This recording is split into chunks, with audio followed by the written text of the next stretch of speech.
If you are an adult and you are thinking about start learning to play piano, this video is for you.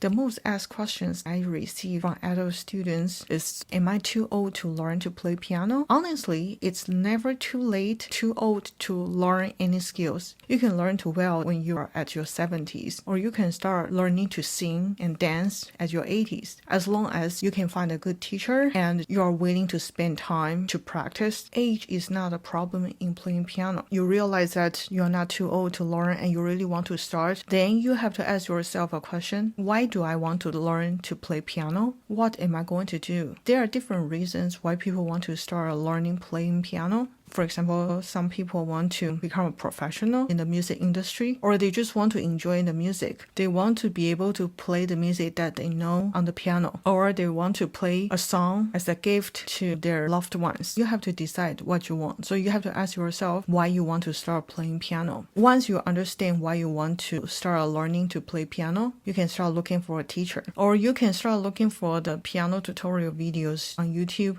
to teach yourself to learn.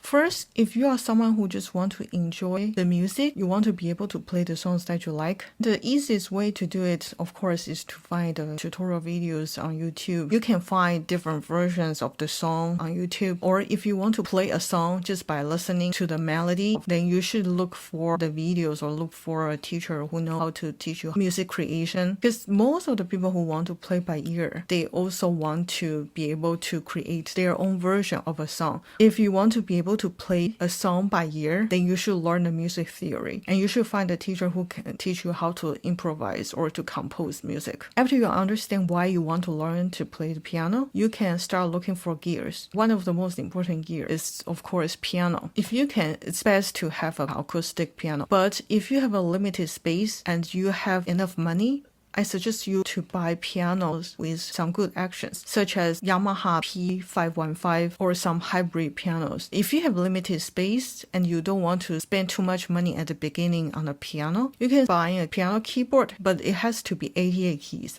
Better if you can get the weighted keys. In my opinion, an 88 key piano with weighted keys plus a pedal is the minimum that you have to get to start your piano lesson. And you have to get a metronome. It's better if you can get a metronome with human voice to count 1 and 2 in. If not, just download any metronome from the App Store. Or if you have an iPhone, you can just start the GarageBand. It has a free metronome for you to work with. Metronome is very important because lots of people play the notes, but they don't know the note value. So the song becomes not the exact song that what they are playing. It sounds totally different. Now the next step is to find the books to study with. If you have a teacher to guide you, your teacher probably have a list of books that you have to buy. But if you want to start teach yourself, you want to become a self-taught pianist, try to look for the book that will start with essential basic music knowledge. So for example, at the beginning, it will tell you what the piano look like, how the posture will be. And most important is the finger numbers. You must know the finger numbers. So a book must tell you what the finger numbers are. And the book has to tell you that some very basic music theory that you have to understand. For example, the treble clef and then the bass clef and the time signature and the dynamics. I suggest you to look for the book that will start training with the finger numbers. There are a lot of books I see in the market. They will let you practice finger numbers with a bunch of songs that you know. That is one of the best practice for an adult because it's not boring at all. You enjoy the music and you also learn the finger numbers. I also suggest adult beginner to start to learn scales. You don't have to play 4 octaves for each scale. You can just play 1 octave or 2 octaves.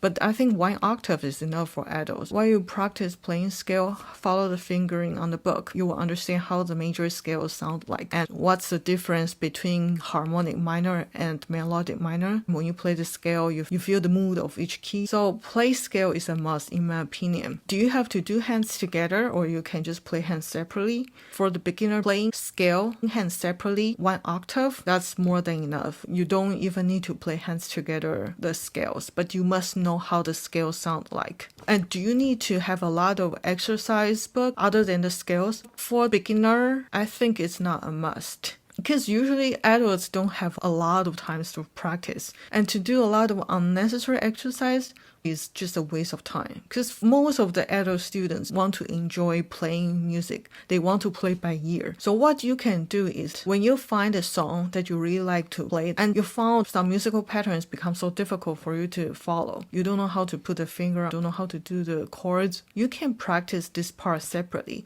and try to find an exercise book that focuses on solving this kind of problem. So for example, you want to learn chromatic scale, and you probably will search which book is the best for you to practice playing chromatic scale. Or you don't understand why these notes has to be together to sound like that, then you will have to find a book that's talking about the chords, and you try to analyze. I think this will be more meaningful for adult students to learn. The only skill that you must learn is the scales with different keys. If you have a piano teacher, I don't think that you will have to spend time to solve all the problems, because your teacher probably will find you a good exercise, or she will just demonstrate and then guide you. It will be easier for you to overcome this problem. But if you do it on your own, just like what I said, just start playing the song that you like and try to start with an easier version, because a lot of famous songs, of course, it has easy version. To start with an easier version, you will feel more confident because it's easier to finish playing the song. You won't be struggling with specific skill that requires a person who has been playing piano for 7 years, and you just start for a month or a week. So I always suggest to find an easier version of any song that you like to learn. If you can't find the song that you like online, I really suggest you to find a piano teacher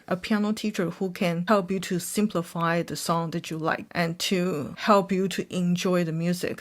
If you like a song very much, find a simplified version with the lyrics so you can play and sing at the same time. And this way, when you are singing and playing at the same time, it helps you to develop your hearing. So I suggest students, if you find any song that you really like, always play the song and sing the lyrics along by yourself. So you not only practice playing piano, but you also learn to sing. How do you have to practice playing your first song? What you have to do is just play the entire song. First time, and looking very carefully, the notes do not make any mistakes. Then the second time you practice, you play and sing at the same time. This time you play and sing the letter, the C, D, E, F, G letter name. You practice one more time. This time you play and sing the lyrics if it has any. Next step, you play and count 1, 2, 3, 4, or 1 and 2 and 3 and 4 at the same time. The last step, you play and use the metronome and count, or you play with the metronome, or you sing the lyrics. For a piece of music, you have to practice at least 5 times to go through every step that I just mentioned. If you have a music teacher, probably your teacher will give you let's say 5 or 6 songs a week to practice with. Your teacher will decide that when you can move on to the next song. But if you do it by yourself, you make sure that you can play this song without mistakes on the notes. No mistakes on the notes, that's very, very important. And you play no mistakes with the metronome. The timing should be right. Then you can move on. Of course, it's better if you can play by memory and you can play and sing at the same time. But if you can't, it's okay. You must ask yourself to play the song without making mistakes on the notes and no mistakes on timing. How long do you have to practice a day if you are a busy adult? Well, in my opinion, if you have 1 hour lesson, of course you have to practice 1 hour daily. If you have 45 minutes, of course you play 45 minutes. But what if you don't have 1 hour a day? What you can do is that you try to practice playing piano multiple times a day. Let's say you wake up. The first 15 minutes you practice something, and then you have a break. Another 15 minutes, your lunch break. You practice 15 minutes. When you go home, another 15 minutes. Before you sleep, another 15 minutes. If you can practice playing piano in different time of day, you don't feel yourself being pushed. You don't feel too stressful. And you have time to think what you have done at the break, what kind of mistakes you did, and how you can improve, and try to practice daily. Even if you're extremely tired or busy today, try to ask yourself to practice 15 minutes or 10 minutes to remember what you have just done before. And when I'm saying practice playing piano, that means you have to actually sitting in front of the piano. And your fingers should be placed above the real keyboard to start practicing. You can't just imagine something in your brain and you expect that you are going to improve. Because playing piano actually is a quite complicated process. It forces your brain to work. It forces your body, your muscle to work with your brain. That's why a lot of experts saying that playing piano at early age is helping kids to learn, and even older people can play piano. He can be kept from having memory loss. A lot of times when you see someone play piano and when you hear a piece of music, you look at the notes, you think it's very easy to play. But when you try to do it by yourself, you'll notice a lot of problems. You'll find a lot of difficulties. You are going to make a lot of mistakes. And they always say repetition is the mother of learning. You have to repeat to play the same thing over and over again. But remember, since you are an adult, you have to think what you have done in the previous time. You have different goals to reach in each repetition. First time is to get to know the notes, so you play only the notes. The second time, you have to start playing and singing the notes because you already need to know the notes well. So each repetition has to be meaningful. Since you're an adult, you don't have too much time to waste like kids. So you always need to think. You have to start your first step to understand how far you can go with the piano. As a beginner piano student, most important thing you have to tell yourself is to start. It doesn't matter how old you are. It doesn't matter how busy you are. Just start. Because this is probably your dream to learn to play piano, to be able to play some of the songs you like. So you have to push yourself because as an adult, no one is pushing you anymore. You can start to learn anytime. You don't have to be a concert pianist, but you can enjoy playing piano in your life.